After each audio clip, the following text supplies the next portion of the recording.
I'm okay. I'm tailoring for the YouTube. One of us has got to do the YouTube.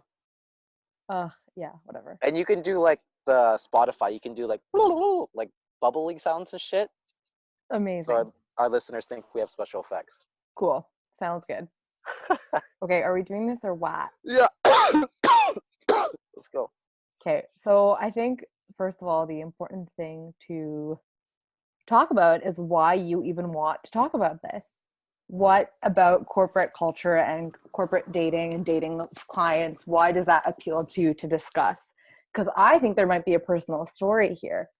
But Oh. yeah, Okay, no. So this is gonna go into etiquette. okay. Here's my example. Okay. When you go into, let's say, a coffee room, you're getting a coffee. You're talking Okay, to this one. hold up. What is a coffee room? A coffee room where you get coffee. It's like where vending machines are. Like, are you talking about the break room, like in an office, or do you mean a Yeah. coffee shop, i.e., like a cafe? No, like a break room. Okay, so a break room that Yeah, also break room. that happens to have coffee. Okay, moving If your forward. business can afford a coffee shop, like if we're in downtown Van, then Lit. that's pretty fancy. Yeah, That'd be pretty pretty sick. extra. Yeah. Okay, so you've been talking to this one girl for a little bit, Okay. right? You just started 3 weeks ago. So you're brand new. She's been here for maybe a year. Y'all are just talking. You feel like, there's a little bit of eye contact. You're getting a little bit of a vibe. Okay. You really need this job to pay the bills. But at the same time, you're young. You want to take your shot, right? You're right. So now we comes to the question of how do you ask out a girl at work without getting an HR complaint, right? Because Right. if it Yeah. fails, you're in your 2 month probation or 3 month probation, you can get fired just like that. Yeah. Who's going to feed the cats and dogs? So Stressful. how do you go about it? Well, I think that. So etiquette would be like, I think some comedic foreplay, right? Okay. I'm going to go beside the girl. And if there's a little bit of a vibe, then maybe you pour her a coffee, you pour yourself a coffee. It shows you're a gentleman. You pull out some sugar cubes, right? You put some sugar cubes in yours and you say, "Ooh, I sure like sugar cubes. Do you want some?" And she might say out of kindness, "Sure, I wouldn't mind one." And then you look her in her eyes and you say, "Well, how do you feel about me putting my sugar cube in your coffee?" Right? Something of the connotation like that. Now, it could either work in a sense where she can say, "Okay, like I like your sugar cube in my coffee," and then there you go, off to the bathroom you go. Or that can fail and she could be like 99% of the chances is what it's going to be. She's going to be like, excuse me. And then that's when you make the joke and you can play it off. Comedic foreplay, because it can turn into foreplay or you can play it off. Okay. What about situation C when she says, "Yeah, of course," and then you go and you put that sugar cube in her coffee, Mm-hmm. and then 10 minutes later she has to go to the bathroom and she goes to the unisex bathroom and she sees you and she sees you naked and she Yes. screams for her dear life and goes straight to HR, all because you made an innuendo that was Mm-hmm. pretty inappropriate. Oh, you're in the bathroom before though, like 10 minutes before? Yeah, let's say you're like No, getting you're supposed to ready, go together. you have to go together, so it's Yeah, like like you grab her super. hand. Because, okay, That's there's appropriate in the workplace. there's steps. There's steps. Number one, you're putting your sugar cube in her coffee. Number two, you're going to hold her hand. That's the next step of being like, okay, can we get physical or is this still verbal foreplay? So Right? If she's now, grabbing your hand, and from there, you can also see like, is she really nervous? Is she perspiring? Right? Does she have sweaty hands? Ew, I don't like that. Or like, okay, she's cool, calm. Or does she have cold hands? Like maybe she needs like an iron pill or something before we go in. Right? Little things you got to pay attention to. And then from there, you got step two done. You're holding your hand. You guys are walking to the bathroom, right? Step three is when y'all open that door. Now, I don't think there's unisex bathrooms everywhere. So you're going to have to make the big decision. And this is whether you're going to end up seeing this girl multiple times or just once. Which bathroom do we go in? The man's or the female's? okay, Or the handicap? right. See, 3 options. That makes a big difference too. Okay, so regardless of if you pick door number 1, 2, or 3, you open that door, your boss is right there, sees you holding the hand of this like longtime employee, Yeah. and is like, what is going on here? What do you do? Very simple solution. It depends who's smarter in that. One of you has to dig your nail into the other's hand and show a cut. And then you're like, oh, I'm here to help her wash her finger off in the sink. She was going into shock. Because I am a 25-year-old woman who simply cannot do that by myself. Well, she may have been, like I said, she might have been weak in the knees. She saw some blood and she's like, I can't do this. As a gentleman, because chivalry is not dead, you then help her into the washroom to wash her finger. As a boss, I am very unimpressed with this. But you have an explanation as a boss. Well, what if you don't cut her finger? What if your nails are short and she doesn't have long nails? Well, that's a different game. Right, but it could all happen. It's not a different game. It's the same game, a different play. Well, how would and you if get you're out not of prepared, if you're not prepared for every play, don't play the game. that? Ooh, I'm not saying okay. We can get into this. How would you get into it? I think there's a play for that. Easy, verbal. I don't know. I still think Dude, it's really I'm sketchy. friends with my boss. I'm friends with my You boss. worked there for 3 weeks. You don't know. And I got the job not due to qualifications. I got the job because this person likes me. I might play basketball at the rec center or YMCA with this person. And I'm like, Harold or Cindy, maybe Cindy and I go to yarn club together. And it's like, okay, Little did you know that the boss's girlfriend is the hand whose hand you're clutching right now. Oh. Boom. Fired on the spot. No. You should be. I'm doing something to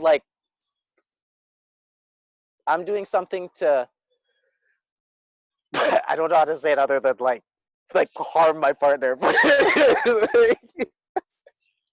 Like somebody needs to elbow the other person in the rib, or we need some kind of excuse like, ooh, I got a bruise on my boob. I don't have enough hands to hold, multiple ice packs on it. This is why this person came to the washroom with me. And then the question is, well, where's the ice cubes? And then it's like, okay, well, I was just going to sit this person down in the stall and I was going to go right back and get it and help them out. We don't have a freezer. Okay, how would you go as a girl to approaching a guy in the workplace if the positions were reversed? You're new to the job, you need the position, and you really want to make a good impression on this guy, but you're also very self-aware of what the repercussions are if it fails. I think that's kind of where responsibility chimes in. And I think that's something that most women have, and clearly men, i.e. you, or boys rather, don't have that. No, you can't say that. I think so. I think you have to decide what you prioritize. Can you date in the workplace? I think yes, but I think there are a lot of consequences and there are a lot of things that you kind of need to work around if that ends up being your reality. There's a lot of stuff there. You're trying to get at the guy versus girl conversation. I'm trying to get at the conversation of what is that 1%, because you said there is that option. Right. That yes, you can succeed at dating in the workplace. Have you met Jim and Pam? How would you? Okay, no. Okay, so that's what you would do then. You would play the long game. I think so. I think that's probably the most appropriate. I think you need to be stable in your career to be able to date effectively, especially if you're dating someone who's of a higher or lower power than you. In your workplace. Yeah, I think power dynamics come into play a hell of a lot, especially between a man and a woman. That's not to say even power dynamics between a woman and a woman, or a man and a man, or whomever and whomever in different positions. I think that's really rough. That can be a tough situation to navigate. Tell me more. Well, the power dynamic. Yeah. Okay, so we know the main power dynamic is generally looked upon as male to female back in the day. In right? traditional workplaces. In traditional workplace, yeah. yes. Come on, let's call it what it is. Yeah. Now, if the roles are reversed, how does that play a different dynamic than traditionally? Okay, give me one of your ridiculous sugar and coffee analogies. Yeah. Give me a situation. Throw one down. I don't have a situation. I'm just saying, like, is there straight to your mind? Because if we need to think about this, then it's not. It's not. I really wanted that sip, but I put it down. You got me excited. This is how you know I got a problem. 99 to be exact. 99, 99 problems. Uh, that was. Never mind. We're not gonna get into that. Anyway, welcome to the How Much for a ZJ podcast. You got our intro. We get straight to the shits here. We tell you what's behind the curtains, politics, music, chicks. Let's get to the flicks. Here we go. That is so inappropriate. That's not our tagline. That's so lame, man. I'm unimpressed with you. This is called improv. Are you good at it though? Little do we know, I'm going to be reselling this podcast as improv lessons online. I'm going to make some bank during this. You want to see what's behind the scenes? Click the link below to our Patreon page. Only $20 to see 20 minutes of behind the scenes footage. Wow. Devastating. Okay, since we're on the topic of etiquette, right? Okay. Let's get into something that's very interesting. So Dave Chappelle recently came out on Netflix with a show when he received his Mark Twain Award. And one of his stance points were, and we talked about this earlier, political correctness. Right. And when it's appropriate. When it's appropriate to be incorrect, politically incorrect, and when you should be, when you should show that etiquette, for example, in a professional workplace. Okay. Right? Right. Let's get into that with genres and crafts. For example, not in a workplace, but if you're in comedy, if you're in music, and you are pushing your agenda, because those are the freest two platforms right now, comedy and music. Right. Right? What is your view on being politically correct? I think it's everything. I think being politically correct is so important, especially in today's day and age. I mean, you look at the Me Too movement, which again kind of falls back into the whole corporate culture with dating. But I think just like the Me Too movement, like there are some jokes that just have never been funny. Like there is nothing funny about raping someone. There really isn't. There's really nothing funny about calling someone a retard or another inappropriate word. Like I think those things were never funny to begin with. I think it's really sad that people laugh at that and people like appreciate that kind of humor because it's not humorous. I think a lot of people, especially comics, when they add a lot of like swear words and curse words to their jokes, like they're not actually funny. They just use things that are funny-ish and then kind of like try to add that into their own, I guess, like jokes. Okay. And sketches. So with that now, do you think that comedians and musicians should stop in full of being inappropriate with their content, or is that just your stance, like your opinion on it, but you think there should be free expression in these facets? I think that's a tough question because it is the freedom of expression, true, and yeah, it's that, right? It's like what, the Fifth Amendment or something? Mm-hmm. I don't know. I'm not American. First Amendment, isn't that free speech? Yeah, I think you're right. What's the Fifth Amendment? Mm-hmm. I don't know. We're not that educated. I don't know. Maybe it's arms. Maybe it's the right to bear arms. I'm such an ass. But I think that's a tough call because I think some things actually just shouldn't even be touched. Like okay. I think things like what I mentioned before. I don't think rape or like retard should be used. I think that's inappropriate. I don't think anyone should ever make fun about someone who's disabled. I think that's like crazy that people laugh at that. I think those things should completely be banned because I don't think that there's no respect there. And I think if you're making a joke that lacks like the bare like component of what is your stance on racism in music? I think that's hard, especially with the rap music genre, because of how we see it and so why is it harder to talk about sexuality than it is to talk about racism? I don't think that it necessarily is. Well, sorry, can we backtrack for a sec? What do you think about about that issue about having, because I know you like specific comics and you like things like that, but Hmm. like, how do you feel about it? I Do you think think that anything should be banned or this, barred from this is why I'm getting content? into it. No, no. I think everyone sure deserves to have an opinion, whether they decide to voice it or not. I don't always agree that people should. You know, Yeah. sometimes I always am from the belief, and this is probably the one sole thing I learned from school, is if you don't have anything nice to say, just don't say it at all. Yeah. And too many people are spewing opinions where they're putting 5 seconds of thought into it and spreading it out, and these are getting reshared. Yeah. That's a different topic we'll get onto. But I think when it comes to crafts like music and comedy, no, I think it's the last facet we have where people are going to support your stance, whether good or bad. So that is a good thing, because these two facets bring up debates, right? Right. As we can be having right now. Um, but I think if you box everything in to where everything has to be politically or socially correct, then you lose that debate. You lose that freedom of speech. You're boxing it in. That's like the difference of allowing us in this country to have free internet versus when you go to Indonesia, everything's monitored, Right. right? Like if you're in a promiscuous mood, it's going to be very difficult to get onto the sites that allow that.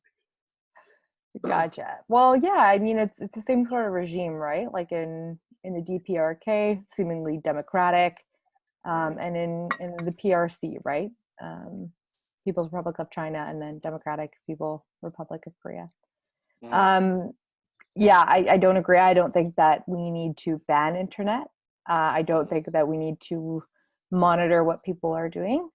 I think that's inappropriate.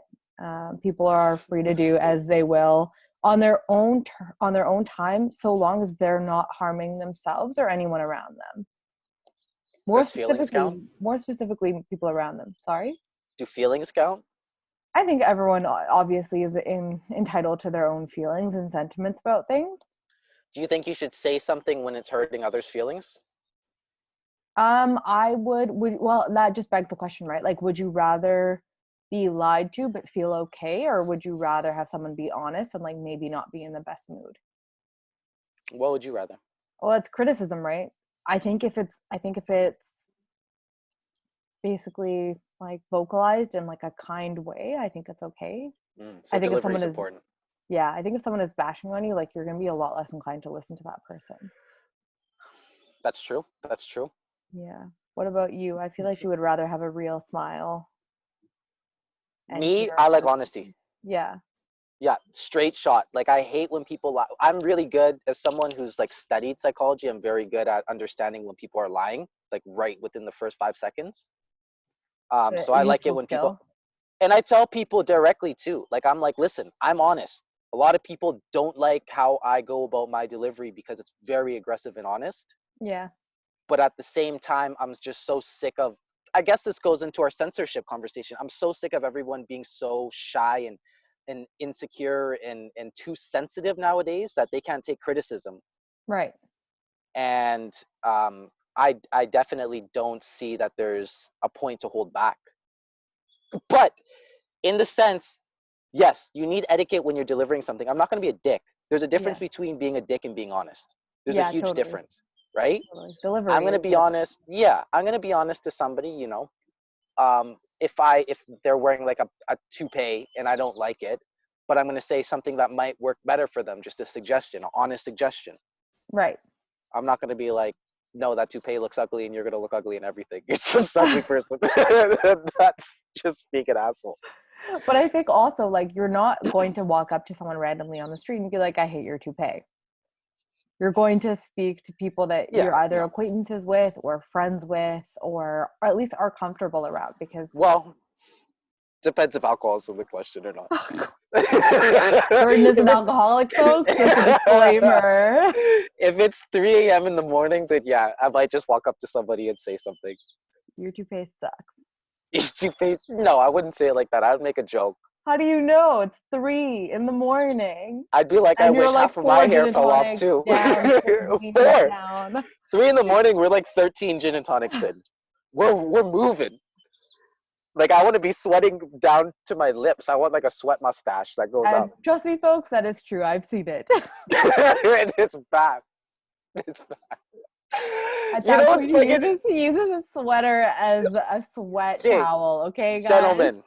I don't know if this is good etiquette, right? In general, I don't think like I'm so muddy when I go out. But I don't think there should be a situation. I think it's okay when you're with like when you're a girl and you're with your friends and you like do some nasty shit, but there are other girls, it's okay. But when you're a guy and it's cool, right? Like if I piss in the alleyway with one of my guys, like it's all right. But if I do it with a girl, then that's just not okay. But I don't think you should go to the club and sweat your face off and then take your sweater off and use that as your towel the whole night. And And like use yet it you to did help. it anyway. And I even wiped other people off. I was like, oh, you're sweaty too, stranger. Let me like make sure that you're okay. My fucking sleeve comes back and it's like all dirty. It's some color I've never seen. Like purple turquoise. I'm like, what happened? You didn't see yourself that. I'm like, how did this happen? That's bad.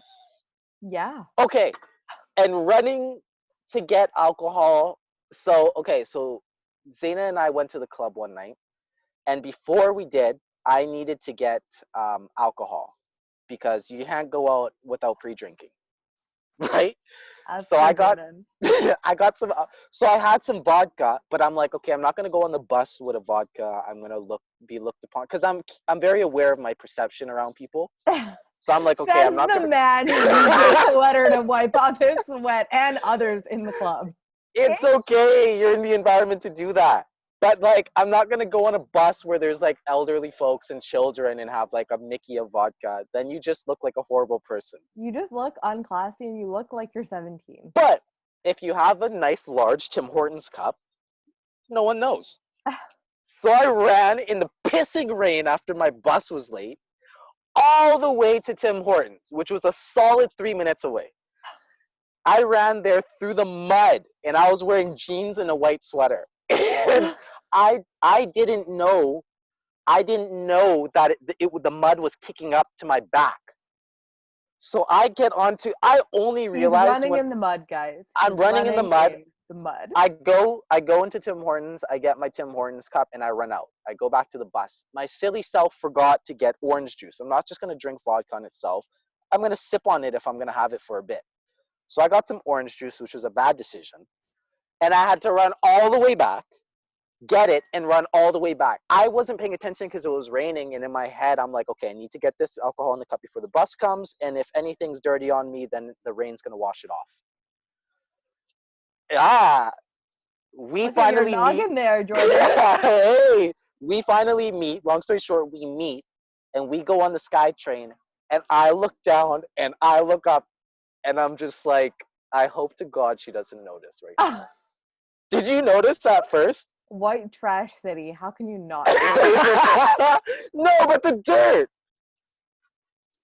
You didn't notice the dirt because I noticed it first. I'm sure I did. I'm sure I just No, politely avoided it.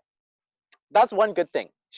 Zaina's really good at being polite. She's really good at being polite, even when like she's aware, but she'll like make a face like, oh, like you do. And I looked down and I had my whole jeans filled with mud. Filled with mud. It was nasty and it was all the way up to my back. And I'm just looking at her like scraping my jeans off like the person I am. And she's like, fuck. And chose the Sorry. wrong person. Can we rewind to like 10 minutes ago when you were like, I'm very perceptive of what people think of me. That's the man scraping off his dirty jeans on the SkyTrain. But I picked up on it. I picked up on it. And I don't know if the normal person would. I picked that, and right away I was scraping it off. Remember, I tried to like move towards you so I can like scrape it off a bit on you, but also so other people don't see. I'm perceptive of your perception too. I'm like, ooh, I don't want her to be embarrassed. Like, it's okay if some dirt falls on her shoe. So but now you're dirtying the SkyTrain and you're dirtying other humans. Awesome. But at the same time, it's okay because we're gonna look good when we step out. That's the hope. Okay, big topic I wanted to get into. I would love to hear other people's opinions too, but being confident in your content. This is a lot of content today. This is a lot of content today, but we're moving. This All is it. right. This is what you're going to get from us. We're speedy. Um, We're speedy because we only half-ass talk about subjects and then get distracted and then move on to the next thing. did we not? Well, we could like circle into them. We'll just touch like We're three gonna have to, subjects and just yeah, like, we'll circle back. It's all good. Just okay. tune into next week. You know what I mean? It's all good. Yeah. Okay, being confident in your content. Okay. There are so many talented people, and you at home watching might be one of those who you're a great singer, maybe in the shower. You're an artist, you're a comedian, and you know that you want to pursue that craft, but you might not be confident in showing it to others or be confident in standing up in front of others, Okay. right? Mm-hmm. How would you say one would get over that? I think a lot of it is just stage fright. Like perhaps it's not necessarily confidence in your actual content because you might genuinely feel like you're a great singer or What is it for you? I know I'm not a great singer and I really don't mind singing out loud. It's totally fine. I just like have a preference to do it by myself when I'm like fully comfortable. Mm. Yeah. What Is there about a way you? that you can get that comfortable in front of other people? Probably. It probably just has to do with practice Okay. and like getting constructive and positive feedback. I think that's probably a big one. I think if you have greater feedback, that can assist in a making you more comfortable with what you're doing and be like really see that like people kind of love what you do. I think Okay. that's the key. I think if you make other, yeah, I don't know. What do you think? You're the big content producer, so you tell me. I think I think being consistent with your content and patient, but also being honest. Yeah. Like for me, putting out content, I know I'm really bad at most things when I start. What kind of content do you create? Just for some backstory. Music. Cool. What kind of music? Yeah, like Adele and Kelly Clarkson become one. So do you I have a sing voice of an then? angel. Do you? You have the No, voice of let me Mark get into Twain. this. Let me get into this though. But let's say music, right? Because Okay. we're gonna keep it broad with music. For me, I'm just one of those type of people where when I want to do something, I'm determined and I'm gonna get good at it, but I know I'm horrible to start. I'm honest with myself. Yeah. I know like when I'm dancing at the club, like the first 30 minutes, it's not okay. It's a little bit embarrassing. Sometimes people walk away, but you know that after the next 30 minutes with consistency, you're gonna get a little better. So Okay. That's like an interesting like learning platform. Just do something for 30 minutes and like it'll suck, but like with no change at all, the next 30 will be so much better. no, because you're watching other people. You're spectating in the club. You're like, ooh, this guy's doing like a dice shake, and this one's doing like a hand pull, and it's like, what are you gonna get from that? And you incorporate it. But So getting is back, that just like stealing other people's work? Is that what you're saying? no, because if you take pieces of other people's work and you combine it into one, then you're your own piece of work, You are a piece of work. I will give you that. a unique one at that. But okay, overcoming that fear, getting confident. I think you need to be honest with yourself. Like if you're a singer, but you know you don't think you're the best, I think you need to be honest on a platform that you feel comfortable being on, and then telling people like, hey, this is a journey I want to take. I want people to take it with me, and I want them to learn with me along the way. Like if you're at home and you're a shit singer, me too, and I'm gonna show you what it's like to like grow, and like maybe in a few years, I might be good enough that people listen. Right. And I think that's what a lot of people need to do that are fearful of the craft. I don't think a lot of people get into it and they're like, I want to be the next Justin Bieber. And then they're discouraged when they're not because that's the 0.1%, Yeah. right? Um, but I think if more people were honest about themselves and just wanted to like have fun with the growth, that's what the difference is between work and a craft. Is a craft you have to enjoy learning. Yeah, totally. Like people really enjoy karate. I like karate, but I'm not I don't care that much. Right. Um I think if you're that passionate and you're consistent and you're patient with your work and you're honest to people who are you're willing to open up to and let listen, Right. then that's how you get over that fear. Okay, fair. So essentially, it just boils down to that like baseline, like 10,000 hours worth of practice. It takes Consistency and 10,000 patience. Yep. hours to be good at something, right? Yes. Yes. Yeah. At I least to be think it- confident in something. Yeah. And I There's a think, lot of people who are good and spend a lot of time not being good. well, yeah, fair enough. I think the internet provides a really cool platform, kind of similar to what you said. Like if you have stage fright, then YouTube is cool because you can film a video Hmm. yourself and then you Hmm. post it. And Hmm. then, your mom will comment, maybe your brother, who knows, will comment. But I think it's cool because it allows you to have an audience without actually having an audience. Yes. Yeah. That it does. That it does. Where do you find music? Like, if you were a new artist, where would you go about distributing music? Like, where do you discover music as a person? Spotify. Spotify. Spotify is probably my big one. I'm obsessed with music. I probably have like over probably 60 playlists now, and I'm obsessed. And Okay. a lot of the music is fueled from Spotify. I don't really listen to the music that's like curated by Spotify, but I really think I should. Spotify has Okay. great curating algorithms, so I We're recommend not getting paid by them. Spotify pay us if you want more promo. But question that goes hand in hand with that. Number one, this is a two-parter. it. Number one, I was going to ask, do you find your music from artist features or from playlists, or how do you go about finding new acts? And number two, when you find a new act, what does that person have to do for you to continue being a supportive fan? Because you listen to a Oh, lot of people, yeah, but you listen once and then you move on. that's a really What cool gets question. you invested? Yeah. I like that. So a lot of my sort of like discovery process. Well, one of them is like going to concerts. Like Jordan, we went to that one super cool concert. It was like super low key, and we listened to like three different artists play, and one of them I really really liked, and so that's one following that was created there. Now I follow him on Spotify, and because I saw him live and I saw him perform multiple things, I think that was really cool for me.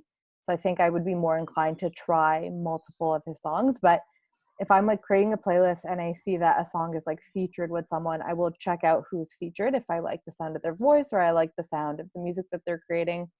And then I'll listen to maybe like the top two or top three most popular songs that they have. And if I like that, then I'll potentially follow them and then like just keep an eye out for their tracks. But if I don't like the first two or three songs, then I won't follow them and I probably won't go back. Like there's this one song that I'm obsessed with. It's called Summer. It's by Raph Riley. It's like a remix. And I love the song so much. Just like it was probably from like a show that I was watching and I Shazammed it. And so I looked into Raph Riley and like I didn't really like any of his other music, like maybe a song, but I don't like him as an artist. I just like that song. So I think You don't there's like his other also, songs. yeah, I think sometimes you'll just find a song that's kind of like that. That's it. Okay. And other times it's more like So you blind. find an artist, you like his top two songs. Would you go then to listen to their other singles, or would you go to listen to their most recent album? Probably their most recent album. Not a lot of people look for singles right away, hey? Like if you like a couple songs, you go straight to an album.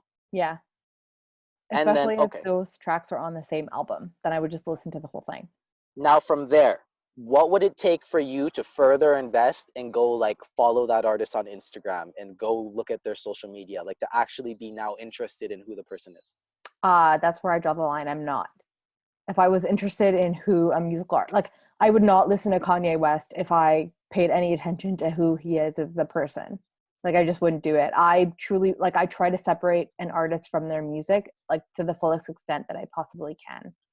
Like But R. are there, Kelly, like Chris okay. Brown, like there are way too many shitty stories out there for me to like do that. And like they produce great music, and that sucks to say because they're such terrible people. But I really try to create a dissociation there, and sometimes it's really hard.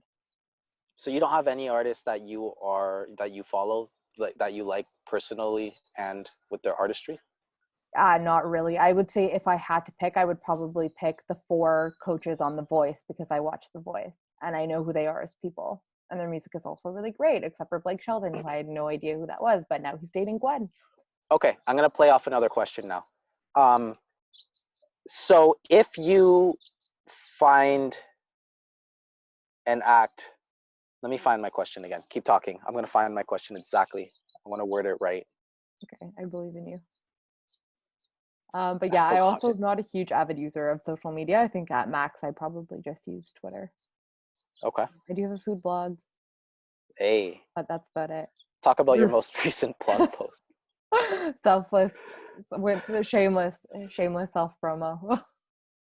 Yeah, your Yeah, Twitter ran. yeah. Well, ask your last question, and I think I'm just going to throw all those questions back to you because I know you're a lot more involved in the music world, and so I think your take would be really interesting. Ask it back to me. I don't know why I literally forgot that last question. It was It was on so the tip of good your and tongue, and now it's gone. it just fell Okay. out. Perhaps next week, folks. But yeah, so holla at me. Like, tell me, like, what kind of, how do Oh, you okay. I do? got the question. I Oh, got the question.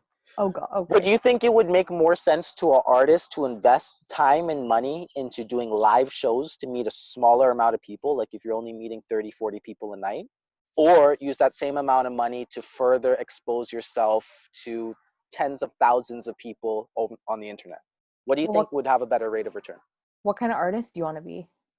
Let's say a rapper, I mean, any oh, sorry. musician. I mean, like, sorry. It's kind of like a non. What's Oh, the okay. Like how much you want to grow and develop. No, not necessarily, because I think like my sister went to a weekend concert, the weekend concert, Okay. probably like 6 years ago when he wasn't as big, and it was at this like small studio in Montreal, and maybe Hmm. there was like 50 people there. Hmm. And I think in a smaller setting you can get more intimate followers, and Okay. sort of the value of that fan I think is exponentially greater than just kind of posting your music and to like a large audience of 10K. Okay. So personally, I feel like I'm the type of person that would rather perform in front of 50 people, but you, I feel like would just be like, yo, I want the masses, and you would like throw down to like 100K if you could. I feel like that's where we differ, and I feel like why I feel like That's a this whole yeah. That's yeah. a great topic. Because I feel I like that's such a good question because Wow, Jordan, I'm applauding you. I don't know if you can hear me. I'm just saying like it is because it actually is making me think a lot right now too. Because um, as somebody who'd want to break out into that industry, like okay, I've done shows. Wait, sorry. Can you just clarify for the audience if you Yeah, sing or if you produce music yeah. or like what you actually do in the music My audience. industry? Okay, yeah. So I'm an artist. I'm an artist in the Okay, industry. artist, like what do you do? What's your focus? Do you sing? Do you dance? What do you do? No, I rap. You rap. Riggedy rap. Yeah, Can you riggedy rap rap. for us right now? No, I'm not going to. Number Wow. one, when I post Do you this, it not will have be confidence in your content, Jordan?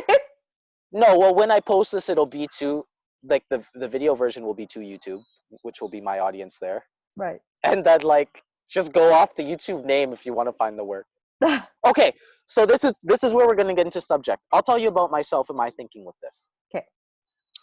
For me, I think the best type of artist is an intimate artist, one who's very intimate and honest with the people What does and that doesn't pull mean? them. So you don't have a mask. You're Who's an brutally intimate? honest. Okay, give me an example of an intimate Oh, so artist.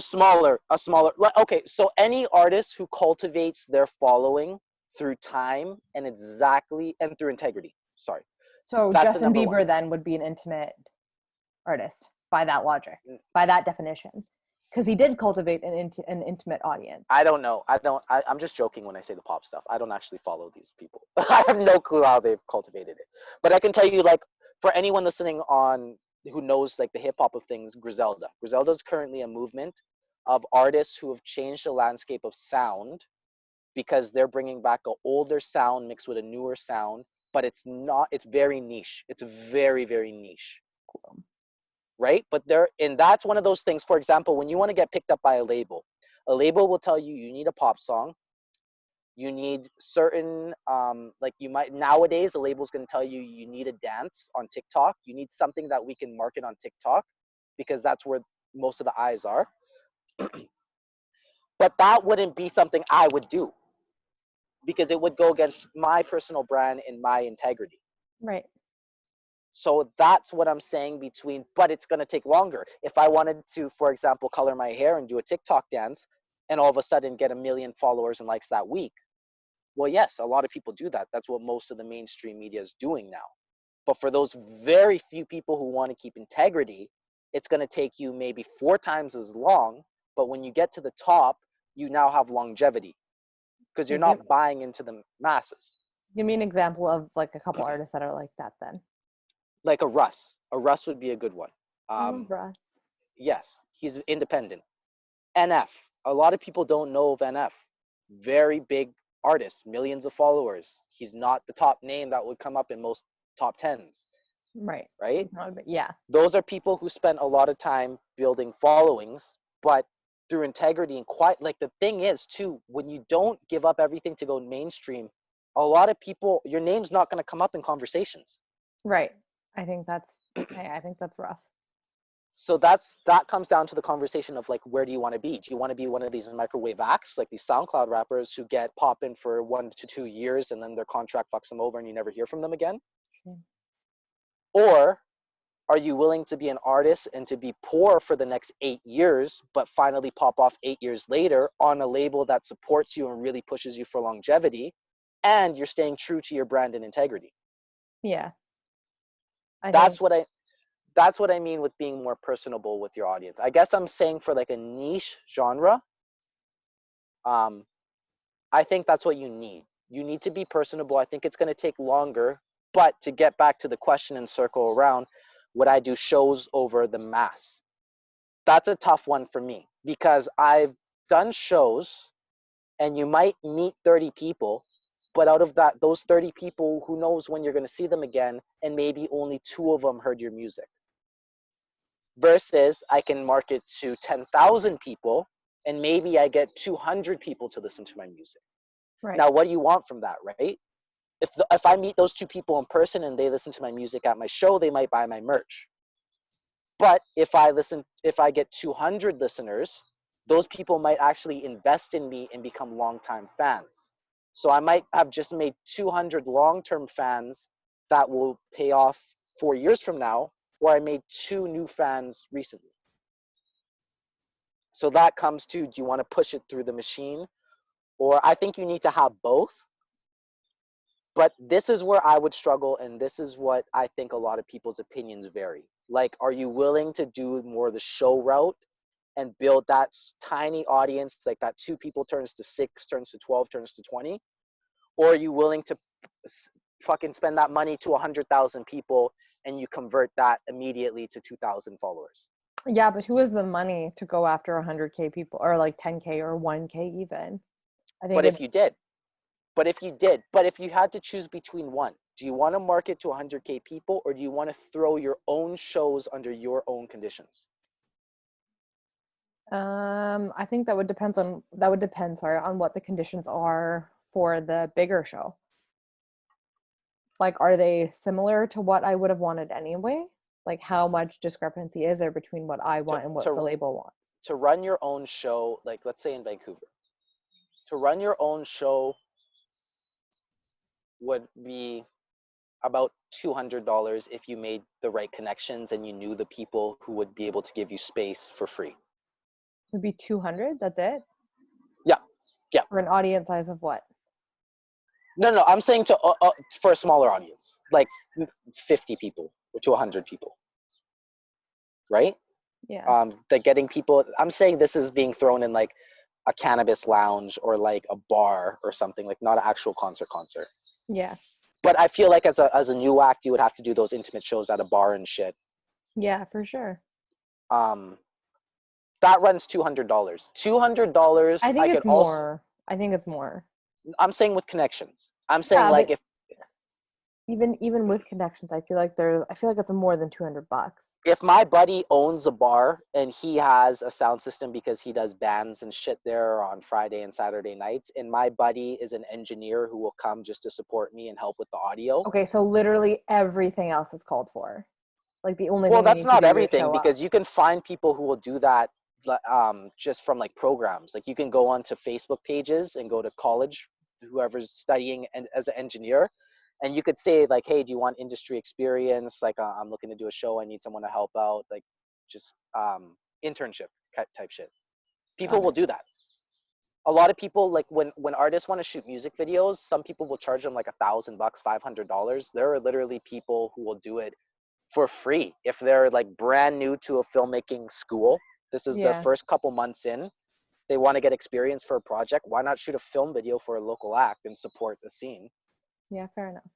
So a lot of things, and there's sponsorships, like a lot of sponsorships, if you actually go out and if you put in effort and you actually do it yourself, because in Canada, where there's not much of a support system aside from like maybe if you're in Toronto, you're gonna have to do it yourself with everything. Okay, fair. I don't know much about the music industry, so I'll Oh, take your okay. word for it. I'll take your word for it. I'm spitting you game. But so $200, and that's for a show. Or I can use that $200 and market it to 30,000 very niche targeted people. Like Now I'm spending Google $200 AdWords? through AdWords or through. It'll cost you more than $200 then. No, it costs $100 to market to 10,000 people. About. Are you sure? Yes. Okay, I'll take your word for it. I'll show you off air. I need to do some DD later. Okay, and then so but then that begs back to the question, like that's 20. Let's say even 20,000 people. 20,000 people. We're gonna convert. You might convert. Let's say you convert 100 of them, or 50 people, and you maybe get 25 loyal local fans. Which is more valuable? I don't know. Depends what your goal is. If your goal is just to be known, to be known. To be known to who though, and for what? Okay, to go the more like to be a known act, like to make a living off your music. Well, like a good living off your music. Okay, so you're pretty much just trying to get me to answer the bigger group. I'm just trying to get your opinion. I don't know. Like it really depends on what you value, right? Like what's your value system at? Like I would rather have like I'd rather have like anyone? well, I'd rather have 10 dedicated fans than like 100 people that are like that like just hit the follow button on Spotify. Like I'd rather You don't think the growth from those 100 people would pay off more in the long run? No, who's to say? Because if I have 10 super close fans who are like, yo, we really want to see you succeed, Zane, then chances are they would be like, hey, 2 friends, check out this really cool girl. She's dope. Okay. Listen to her. Then your 10 turns into what? If the 10, I'm like so not good at math, turns into what? Like it'll turn into what? Like 40? More. It'll turn into more. Yeah. Well, 10 to 2 times 10 is 20. Yeah, so 40. It won't be more. It'll be 40. Use your fingers. I'm so embarrassing, guys. Sorry. So yeah, 40. It'll turn into 40 fans. But then you're turning if you're mimicking what you're doing prior and you're making 100 fans off spending the same amount of money, then those 100 are going to turn to 200, which will turn to 300, which is faster growth. Well, the 200 will turn into 400, but you're like what I'm saying is like they might not be as dedicated because even if you're mass advertising, the advertising probably isn't as good. Like it's probably not as customized. It's probably not like to pinpointed selected people. It's probably just like a mass. It's probably just to the masses, you know what I mean? And like 9 people out of 10, 9.5 people out of 10 aren't going to be interested in what you have to say. Okay. And to go off that, how do you if you like an artist's music that you're listening to in real life, but if the artist is a dick after the show, you're probably chances are you're not going to go ahead and follow his shit. What does that look like? What does being quote unquote, what does being a dick look like after like, you know, a lot of people have egos where you'll be like, hey, it was a good show, and they'll be like, yeah, thanks, and then they'll kind of just walk off. Yeah, but is it like I feel like it's yeah, I get what you're saying. Are you saying in like an intimate venue or like in a larger scale? Well, I'm saying if you're doing a show as an artist, as a smaller artist, you're doing a show, right? Yeah. I guess I'm trying to say, what does it take after the artist's music in person for you to then really like that artist? Like for me, I like to meet and greet the person, and I like them to be a genuinely humble person when I meet them in real life. Right. Like if I like your music on stage and I meet you and you're actually a cool guy and like maybe I would see us hanging out as acquaintances, then I'm going to fuck with your music. Yeah. But if you're like, if I really like your music, but I meet you after the show and you kind of just brush me off and just go over to your friends, like I don't give a fuck. So you're almost wasting your show then. Right. I see what you're So I'm saying. trying to say, what would an artist have to do after the show for you to then fall for that artist's music? Well, that's a tough question because, like I said, I try not to associate a person's personality with their music. Can they sway you? Obviously, like if they're a super great person and like we have a good conversation, then obviously I'm going to be more inclined to like them. Would the But artist just have as to go out of their way to approach you, or would you approach an artist who enjoys music? depends on how busy that person is. If it's like a me. If it's like you, then you're probably performing in front of me. So, like, of course, we'll talk after. But if you didn't know me. Yeah, I mean, like, you seem personable enough Okay. that, like, if you're free and you have some time, I would probably approach you. Okay. Yeah. Do you think it's very humbling when an artist goes after the show, say there's a venue of 50 people and they go off stage and they shake everybody's hand and it like thanks them for coming? Yeah, Or that's do you super think that's cool. corny a bit? No, I think that's really sweet. Yeah? Yeah. You think that would probably convert more of those people into fans? I don't know if it would convert me into a fan, but I think it would make me more likely to talk about the show that I went to, specifically that artist that I saw. Be Mm. like, yo, this guy was so cool. He like gave me a handshake after. We like high fived. It was pretty dope. Like I high fived. I remember because like I literally high fived Felix Cartel, and literally like I can't even tell you how many people I told about it. I was like, guys, my life Yeah. is so cool. My life is complete. I just high fived Felix Cartel, and they're like, who the fuck is that? I'm like, dude, what? And then Yeah. it becomes like another That is how conversation. you would say it too. And to Yeah. anybody in the world, dude, what? Let me tell you. Yes, Jordan, I would. That is too funny. Okay. That's hella interesting. How far are we into this shit? Way too far, man. We're down this rabbit hole way deep. Okay, this is gonna be episode 1. If you guys fuck with it, then comment to us so we know to keep it going. We'll do a few of these, and our moms, if you're watching, share with your friends because you're gonna build our audience. Yeah, shout out. Love you, mom. Love you, sissies. Deuces. You're such a loser. Bye. No, DJ out. are Z you? and Do you have to shut it off to finish recording? Because it's still recording. Casey, say we have to say bye to our fan. Okay? Oh yeah, bye to her. Oh, I'm glad that this is still recording. Okay, bye, mom. Bye, mom.